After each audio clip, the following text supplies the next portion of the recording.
নজর রাখবো পরবর্তী সংবাদে। কৃষির উন্নতির স্বার্থে কৃষকদের জন্য প্রদান করা হচ্ছে ট্রাক্টর থেকে শুরু করে স্প্রে মেশিন। আজ সাবরুমে ধরা পড়ল সেই ছবি, যেখানে কৃষকদের বিভিন্ন সামগ্রী প্রদান করা হলো। দক্ষিণ জেলার রাজনগর আরটি ব্লকের অধীন রাজনগর বাজার প্রাঙ্গণে কৃষি এবং কৃষক কল্যাণ দপ্তরের সহযোগিতায় দক্ষিণ ত্রিপুরা জেলায় 70টি স্প্রে মেশিন এবং 53টা মিনি ট্রাক্টর, তার সাথে 4টি ঘাস কাটার মেশিন কৃষকদের হাতে তুলে দেওয়া হলো সম্পূর্ণ বিনামূল্যে। কি বক্তব্য উঠে এসেছে দক্ষিণের রাজনগর থেকে, শুনুন। আজকে সাউথ ত্রিপুরা জেলা পরিষদের অধীন রাজনগর ব্লক রয়েছে। আপনারা অবশ্যই অবগত রয়েছেন যে আমাদের এই ব্লকের অধীন আজকে 53টি মিনি ট্রাক্টর এবং 70টা স্প্রে মেশিন আমরা কৃষকদের মাঝে সম্পূর্ণ বিনামূল্যে আমরা বিতরণ করেছি। গতকালও আমরা জোলাইবাড়ি ব্লকে করেছি, যেটা আমাদের জেলা পরিষদের পক্ষ থেকে আজ আমাদের 8টা ব্লক রয়েছে। 8টা ব্লকের মধ্যেই এই কর্মসূচি রয়েছে।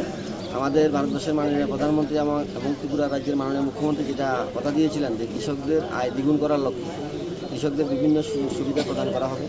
তো এর অঙ্গ হিসাবে আজকে আমাদের এই দক্ষিণ ত্রিপুরা জেলা জুড়ে প্রত্যেকটি ব্লকের প্রত্যেকটি পঞ্চায়েতের মধ্যে কৃষকদের বিনামূল্যে আমরা এই কৃষি যন্ত্রপাতি বিতরণ শুরু করেছি। গতকাল আমরা জোলাইবাড়িতে করেছি, আজকে রাজনগর করেছি। এখানে আমাদের মাননীয় বিধায়িকা রয়েছেন স্বপ্না মজুমদার মহোদয়া, পঞ্চায়েত সমিতির চেয়ারম্যান, ভাইস চেয়ারম্যান, বিভিন্ন সমাজসেবকগণ এখানে রয়েছেন। তো কৃষকদের মাঝে যে বিনামূল্যে মিনি ট্রাক্টর এবং স্প্রে মেশিন বিতরণ করা হলো এখানে, এটা পেয়ে কৃষকরা খুবই আনন্দিত।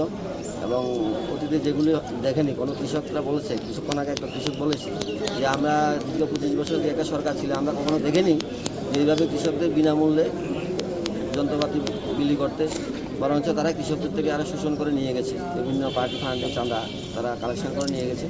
একমাত্র ভারতীয় জনতা পার্টি সরকার আসার পরেই এটা সম্ভব হচ্ছে, যেটা আমাদের মোদীজি কথা দিয়েছিলেন কৃষকদের আয় দ্বিগুণ করা হবে, সেই লক্ষ্যেই সরকার কাজ করছে। সবাইকে নমস্কার। আপনারা শুনলেন সংশ্লিষ্ট বক্তব্য। এই কর্মসূচি নেওয়া হয়েছে এবং চলবে আগামী দিনেও। কৃষকদের উদ্দেশ্যে এই সমস্ত সামগ্রী প্রদান করা হচ্ছে কৃষির মান উন্নয়নের লক্ষ্যে। ছোট্ট বিরতির পর ফিরে আসবো, সঙ্গে থাকুন।